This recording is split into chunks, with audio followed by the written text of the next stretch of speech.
Hey, welcome to the Spread podcast. I am Hugh Reyes. Some people know me as Furman, but I'm here with someone that is amazing. This person, he could take your business and put it in the streets. I'm explain how that works. So I'm here with Dio Palencia. Dio, how's it going? Very good, Fermin. How's everything? Everything's great, man. And this podcast came about because I called you for some advice, which I do from time to time. And I'm like, hey, I have this client. They want to do this, and that. And I wanted to know, what your take was on the climate of community marketing, grassroots marketing, and if it was something that it was still doable. And I was so surprised to hear everything you were telling me about how much opportunities there if they're willing to wait and so on. But Hmm. let's start off with defining what this kind of niche marketing is, which is not it goes hand in hand with digital and all of that, but this is very uh, event. It's in the customer's client's face, right? So Hmm. can you define a little bit what's the difference between like digital marketing, grassroots marketing, all these other terms, community marketing, event marketing? Like, what is it? And is there one thing, or are there little niches within that niche? The term grassroots marketing really it's a complement of everything. It's you're doing a little bit of guerrilla marketing, you're doing door to door, you're doing outreach, even in the digital format too as well. But it is really tailor to where your locations are. Like if you have 11 locations, you're marketing exactly where the people live around your neighborhoods instead of going into a more broader reach. So the marketing is really focused in short distance, and you saturate the market with your image, your brand, and the products. That way, people can come to your clinic, and you're constantly reminding them that you're there. So that's what I will say. What really grassroots marketing is. Grassroots, but it's like it's a physical marketing, right? It's you're handing out actual flyers, papers. You're talking to potential customers or patients or whatever face to face, right? So that Yeah. Yeah, and you do this in different formats. One will be at health fairs, resource fairs, festivals, any type of event that people come out and you have the opportunity to talk to them. The other one too is doing presentations. You go to, for example, if you're promoting clinics or pediatric services, you go to Head Starts. You present to a group of parents, PTAs, any type of group. If you're promoting adult services, you go to a student union at a university college, promote your services, present it in front of students. If you put an info table outside of a library where there's a high traffic, at a mall, you put an info table there. Or you pay a little bit of rent. Some malls that might charge you to do that, so you do that. So anything that you have in contact with the people, the more they see you in the community, the more they see the brand, you saturate them in their mind, and they get very familiar with the brand. So when the next time they're thinking about the services that you provide, you're going to be the first option. And the reality is that no one is doing that a lot right now because they think it's work. You have to be there in the field. And people have been very comfortable with doing digital marketing. And the reality is that everyone is doing it, so people are super saturated to the point that they choose what they're going to choose, what they're going to see it, or a lot of the stuff you send is going to be sent to either spam or sorted out, or they sometimes they don't even get it. So the best thing you can do is definitely do a combination of grassroots marketing with digital platform because it complements everything. There's certain people that you're going to find and market better in digital platforms and social media, and there's definitely people that you're going to be marketing better when you do the grassroots marketing and it's person to person. wow, that's you just said something so huge with the fact that people are not well, companies are not doing it because it's work. It's not just putting some text online and hopefully people see it. You have to be at the events. You have to network. You Mhm. have to create relationships. You have to print materials. You have to be out in the sun. So what I'm taking from that, what you're saying is that there's an opportunity in that field for people that are willing to do the work to really stand out, right? Yes, yes. And one of the good things about grassroots marketing too is that you can do it when if you choose traditional dates, like if you do Dia de las Madres or Cinco de Mayo, Thanksgiving, the holidays, when you do events around those events where people come out and celebrate, there's your target audience. And the other thing to take in consideration, grassroots marketing, you don't have traditional hours. It's not a job that is 8 to 5 because people are working. So you have to work after 5 on the weekends. That's when your market is, and that's where your clients are coming out, and that's when you have the opportunity. The other thing too is markets, like food markets where people go buy their food, especially Latino markets. They're packed on the weekends. It's a really good niche to go ahead there, have an info table, and I can say the same thing for other communities, for the Asian American community, for the Hindu American community. It's the same concept. That's when you get them, and it's a good spot to be marketing and promoting your products and services. Um, the other thing too is on the long run it is not as costly, once it's well planned and it's well marketed and you start seeing the clients, it's just you create more loyalty when the people see you in person and tangible. And there's so many examples. One of the things that always strikes me about grassroots marketing is like when I go visit family in Mexico, the most successful, for example, cell phone plans are the ones that are promoting with guys on the street doing grassroots marketing with signs, get this plan, this data. And normally plans, companies that do heavily promote on TV, yeah, they get some results, but it's amazing that these guys that are doing grassroots marketing get almost the same results, and sometimes in some markets even more.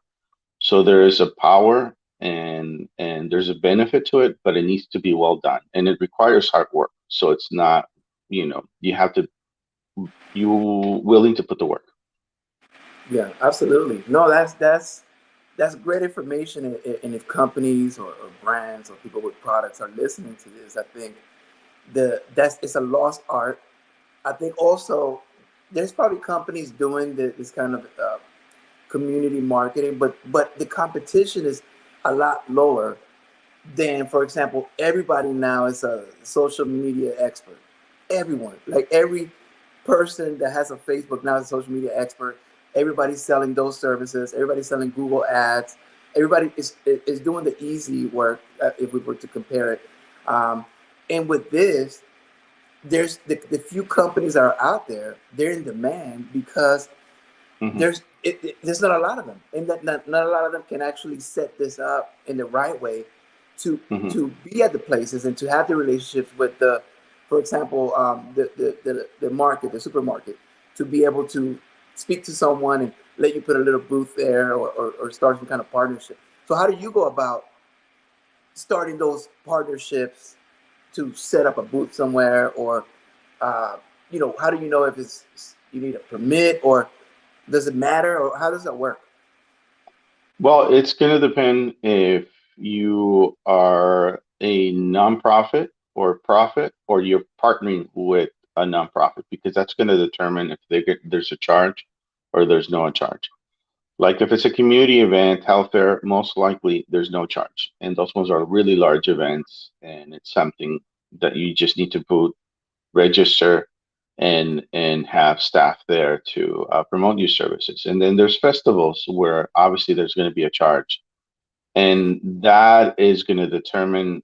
My suggestion when in those cases is determine the budget that you have. If you have 10,000 budget, just be strategical. Which large events are going to help me promote without paying any money, and which ones make sense for me to pay.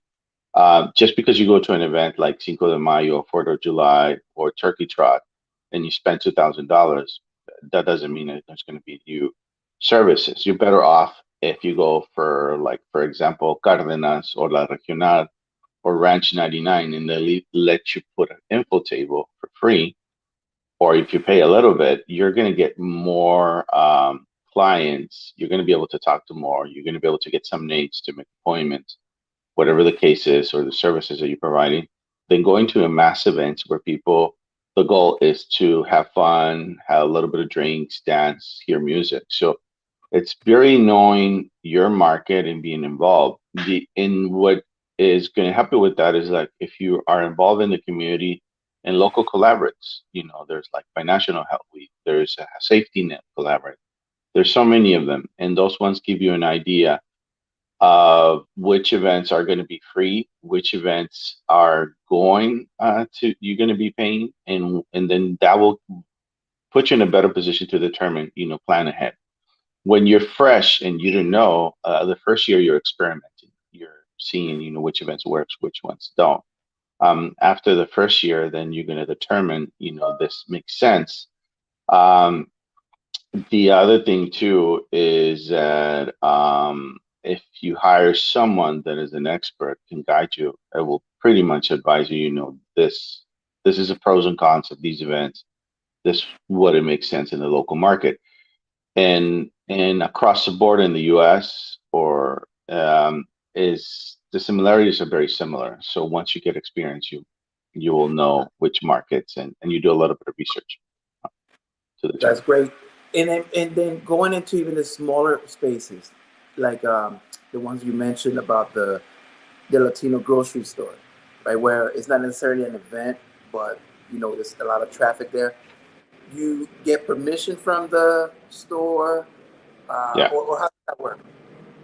Yeah, you get permission from the store, and a lot of the stores, there's two routes to do it. One, they want to charge you, we'll charge you to have an info table, either outside or inside, or you can make it attractive to them. Hey, what about we do like blood pressure screenings, we do oral dental visual exams, we do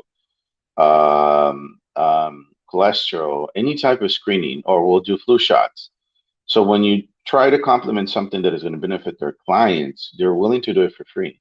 And they're very eager because they're promoting their businesses, and they're telling pretty much their clients, look, we're giving back to you guys. So it really depends on how you're going to structure that. And if you're going to structure that, then you need to be well connected. You need to participate in this collaborates, and that you need to work with them, and they need to get familiar with you, and then they're willing to support you and do mini events like this. This is what I call a mini event. It's not a large event, but you have like three info tables. You're one to promote your services, one to do some type of screening, or flu shots or COVID shots, and the other one is to have a little bit of information or register people for any type of health education workshops. Okay. So and then you do those three at the same time, or is it like the pit like you pick one of those for that event, mini event? Well, like I said, it's going to depend. If you want to do it solo, most likely you have to pay, unless the partner already knows you and is familiar with you. Then you will get it for free. The other thing is that if they don't know you, the only way you have to do it is to package it, and involve other clinics, either a public health department, a federal qualified health clinic, or anyone that is willing to support you. And in order to get those partners, you have to be involved in the community. If you go to their collaborate meetings, a lot of people might see it as a waste of time, but you're investing the time because you're supporting them in terms and advising them in the decisions that they make. So when you have an event, they're willing to put their resources and their staff to come and support your events. So it's you give a little bit, but they give you back. So the way I see it is an investment. Wow. Okay. So it's a lot of work. Yeah, Everything it you is. said is from the actual work of being there, but also the pre-work of establishing these relationships. You probably are going to have to participate in some of their events if you decide to have partners, right? You're gonna have to Right. go to their things and support them, or let them be around your whatever you're doing. So it's kind of everyone trying to help each other as long as there's no conflict there. So that's a lot of work. Mhm. So can you tell us a little bit about a personal success story, like something that you say, in all of my years, which actually we haven't talked about your background, but that's on purpose because by the way, if you want to know, you're probably wondering like, who's this guy? Who he knows all this stuff.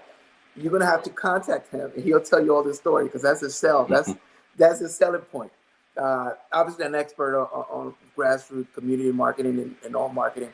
So, well, we'll get to that at the end. But so, like a success story where you like my many years of experience that you went from zero and you took this client, this little brand, and now it's just out there. Like you don't have to mention names per se, but like a success story. And what were the steps you took? Yeah.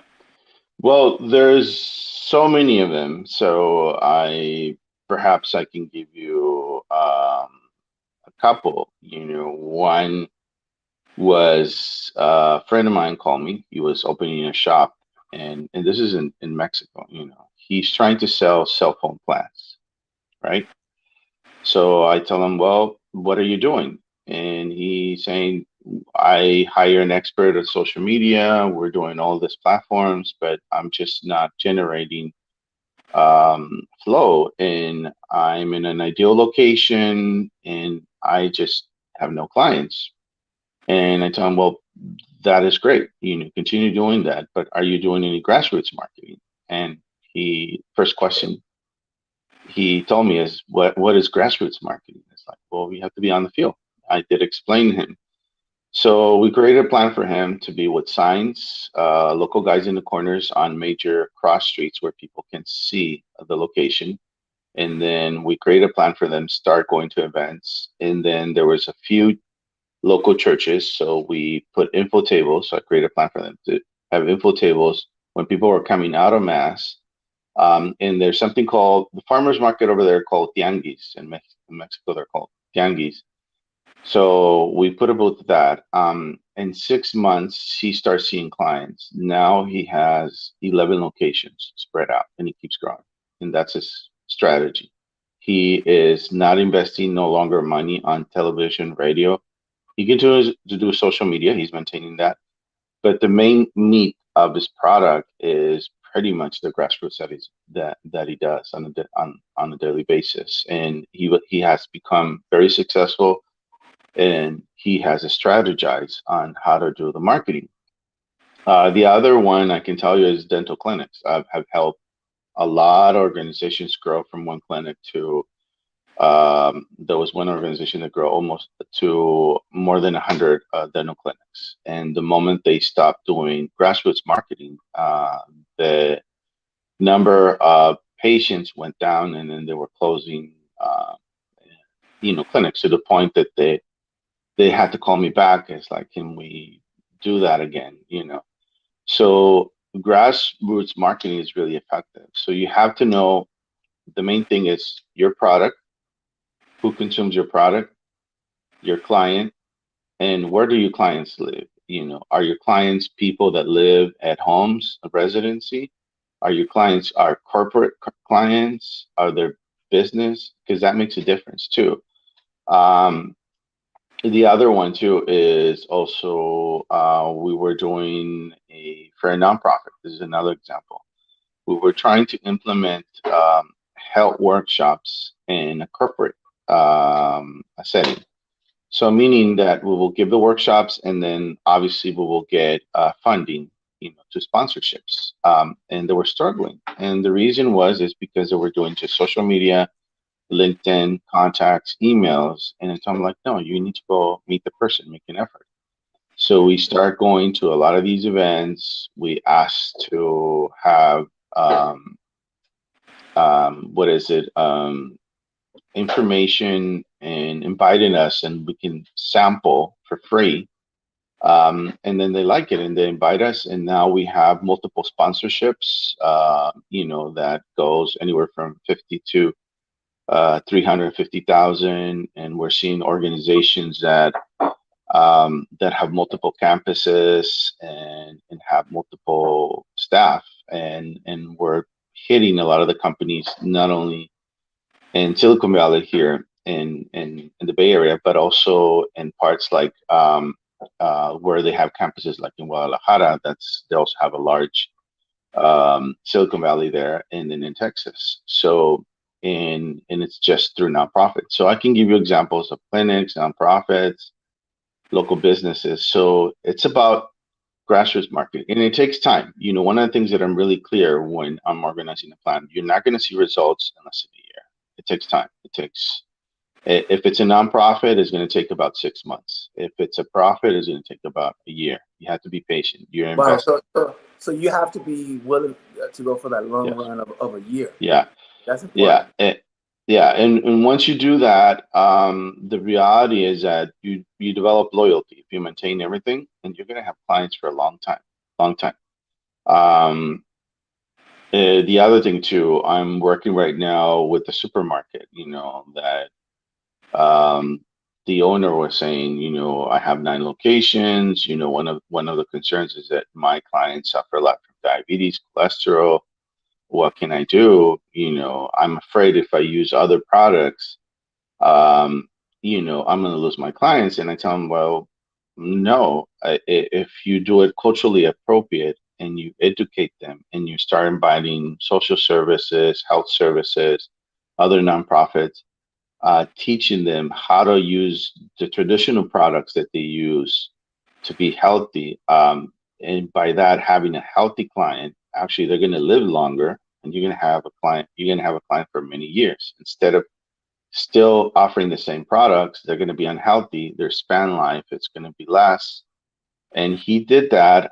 That was about 7 or 8 years ago, and he's really happy because now he has a lot of clients, and he has attract clients that are not Latino because of the products that he offers. So he's now competing with Whole Foods and other things because he's selling very not only Latino traditional products, but in a very healthy way. So the key here is knowing your market, knowing your status. If you're either a hybrid between nonprofit and profit, if you're profit, if you're government program.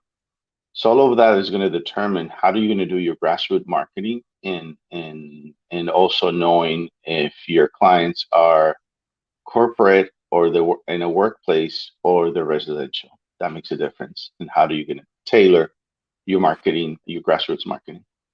Makes absolute sense.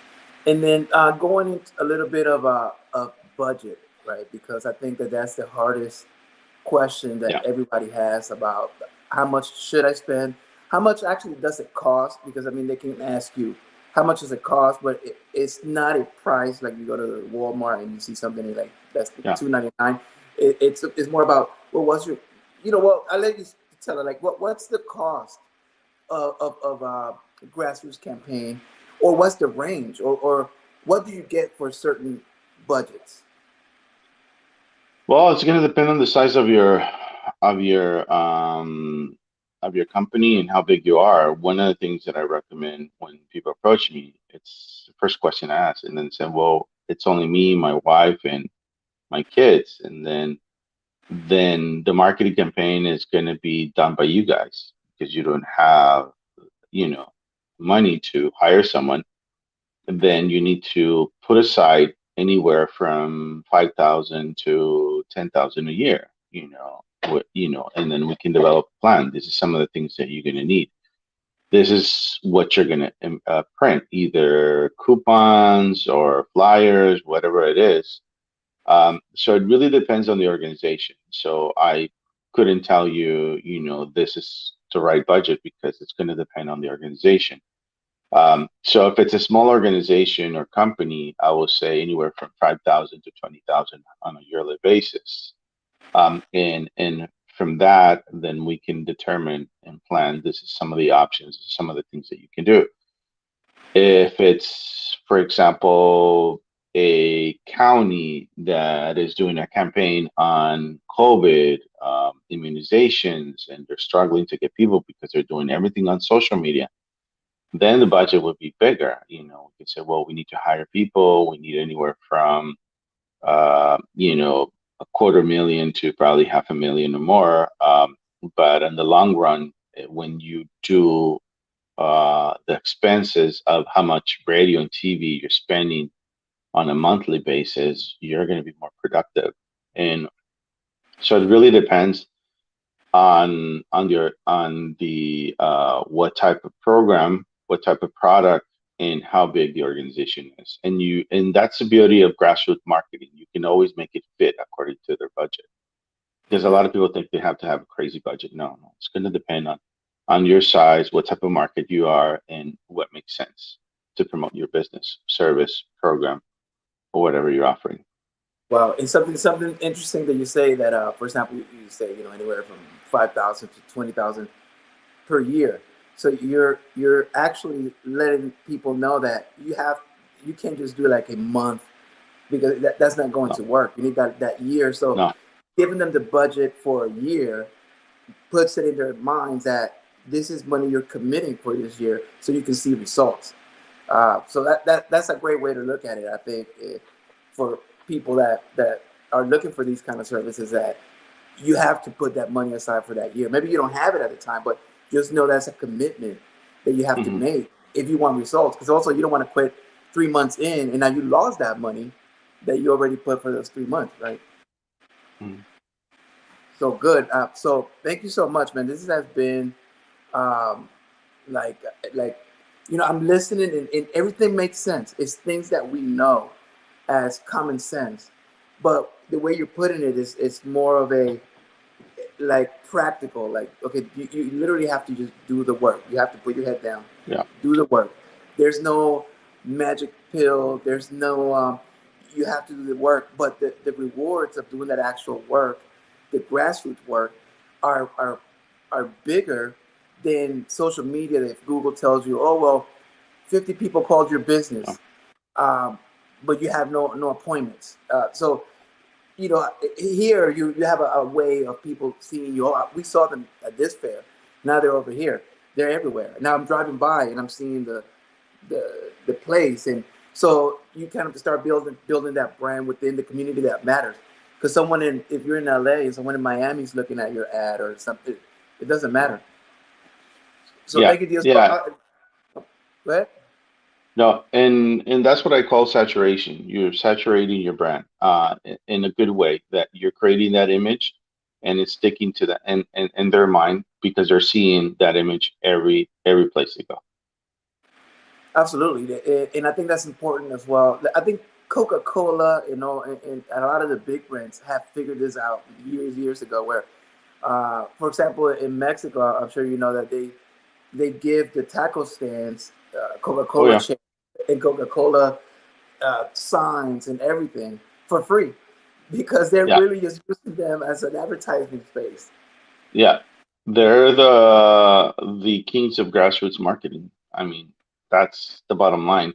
They do invest more on grassroots marketing than uh, than social media and traditional media. Yes, they do, you know, pretty much advertising, but the reality is that the budget that they have for grassroots marketing is way much more bigger. And the example that you just gave in Mexico, it's clear. It's not only Coke, it's the beer companies, anyone that wants to sell anything. The soccer teams, that's what they do. They give a lot of free stuff. People see it as free stuff, but they don't realizing that is they're helping promote that brand, and they're doing marketing for them. So It's brilliant. and It's absolutely it's a great way. I don't see it much implemented here, um, mhm, but it's a really brilliant way to imagine the taco stands. You give them your business's chairs or a mhm, canopy, and now they're glad to have that for free. But people are seeing your product there. They're like, oh, that's them. So man, this has been like really great. So now the good part. So how do people contact you in your company? Um, so they can, if they wanted to start something like this, and they're like, I maybe even hire you just for advice, just to go, hey, Yeah. how do they contact you? Well, they can contact me to either call me or my phone. That's the best way to do it. And one of the things that I like to be really clear when I talk to people is I tell them I don't want to waste your time, and I don't want you to waste my time. This takes a commitment. You're either willing to invest, it is productive, it brings business, but it's a lot of work and it takes money. And the beauty of this, once it works, it's like a well oil machine. As long as you keep putting that oil, it's going to run itself, and it's really easy to maintain. The hard work, it starts at the beginning. It's kind of like when you're um, harvesting. You put everything you put on the field work, and then when you harvest, that's the easy part. You're collecting all the fruits from the hard work that you did. So it's the same thing. The hardest thing is to kick off, and once everything is done, it's really easy to maintain. And then, as a matter of fact, your cost starts going down. I mean, you can maintain it. And then if your plan is to keep expanding, then you need to maintain that budget and increase it. Um, but in order to contact me, they can reach out to my phone, which is 408-307-6071. Or they can reach me via email. My personal email is dospolucas@gmail.com. And that would be the best way, to reach out to me. Okay, absolutely. So hopefully, let him know you saw him here, you heard him here, and I mean, it's an amazing thing to have someone like him, like Dio here, to guide you through these things, because you don't want to waste a lot of money. There's a lot of money. You're going to waste money printing flyers and posters. Now they're just sitting in your office or whatever it is. That you want to have a plan from the get go, and Hmm. you don't want to just start buying things that maybe you don't need, or not buying the right things. So this is someone who's going to be able to tell you exactly the things that you need based on the campaign you want. So thank you so much, Leah, for sharing your expertise here with the world. And I'm sure not just companies, but I'm sure even other marketers can watch this and kind of get ideas and see how this is I believe it's going to be a growing after pandemic. I think the pandemic stopped a lot of things, and Hmm. it's never really recovered in the grassroots level. People that know, they went back right to it. But I think there's a lot of space that people can take advantage of right now. And now that we're Hmm. back, sort of like normally, like on track, and Yeah. people are so. So thank you so Yeah. much. No, no, no worries. And just to close this, one of the things that I have to say, grassroots marketing, just to give you an illustration, it's kind of like hanging out with your friends in person versus hanging out them virtually. There's something about being in person that makes it more unique, and it helps you at so many levels. You relieve the stress, you're talking to them. Well, grassroots marketing is very similar. When the person get to know you, see you, you build a trust, because they have a face, so it's easy for them. So you are the main, a marketer. And the other thing too, what I tell when I go and talk to companies is that your employees are the first grassroots marketing.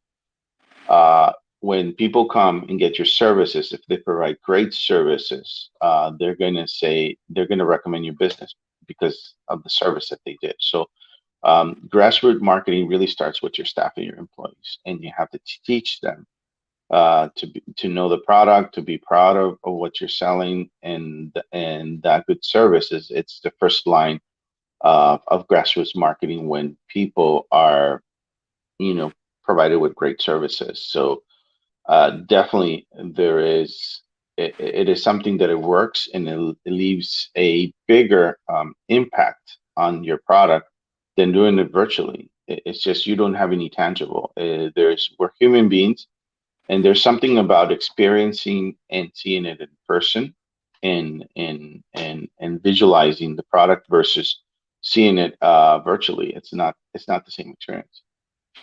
Absolutely. Wow. That man, this is. I think that eventually, if people like this, it could be a part two where we go even deeper into even specific events, or like you were saying, just mini events are Hmm. one thing, in big events and fairs. And how do you stand out from the competition at these places, and attitudes of people that are working in these grassroots, that they represent your company. So obviously you want people that are um, they represent your company well. So thank you so much, Dio. So hopefully people contact you, Yeah, get good advice yeah, from you, and if they're willing to make that commitment, it's a commitment. And it, yeah, like you said, it doesn't have to be a lot of money, but it has to be long term commitment. yeah, Yeah. yeah. And long term, and also knowing the cycles of your business, very important. If you're in the health industry or serving children, you know that when they're out of school, that's when you're going to be the most busiest. So meaning, when you're going to be slow and when you need to do more grassroots marketing, when you need to do less. If it's the food industry, you know that every major party or celebration, people are going to come to your store and consume products. So that's when you need to do actually the less marketing when you don't have a lot of clients. So that's what grassroots marketing also works. It's knowing when are your peaks and when are your lows in the marketing and when you need to hit the market and the pavement more to promote your businesses. So in the peaks and the cycles for each business or program or nonprofit is going to be different because it's going to depend on what services or products that you offer, and that's going to determine the cycle and when are your busy season and when is your slow season. Great. Well, thank you so much, Dio, and everybody. Also, you can follow us, Spreadability, everywhere on the social media. And this is a Spreadability podcast from Spread, and we'll talk to you soon. All right. Talk to you soon. All right. All right. Later. Thank you.